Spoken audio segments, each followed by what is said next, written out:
বিশাল, তোমার হাতে আম দেখতে পাচ্ছি, এটা কোন জায়গার আম? এটা খুলনা ইউনিভার্সিটির বিখ্যাত আমার এই কালারটা দেখছেন, মাশাল্লাহ মাশাল্লাহ, অস্থির কালার, খেতেও এত সুস্বাদু। আর কি বলবো, শুধু মুখে নিলেই মিষ্টি, এত মিষ্টি, সুবহানাল্লাহ সুবহানাল্লাহ, আল্লাহু আকবার।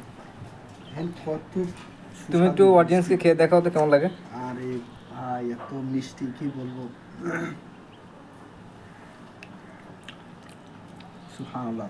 মানে এত মিষ্টি, এত মিষ্টি কিভাবে হয়, সুবহানাল্লাহ। খুলনা বিশ্ববিদ্যালয়ের আমে এত স্বাদ, আয় রে আল্লাহ, আগে জানলে আরো বেশি করে পারতাম। তুমি কি মনে করো যে ক্যাম্পাসে পাকার আগেই দেখা যায় যে আমগুলো সব নিঃশেষ হয়ে যাচ্ছে? এটা এখন খুবই এই খারাপ, এটা খুবই খারাপ একেবারে। এই বিষয়ে তোমার মতামত কি?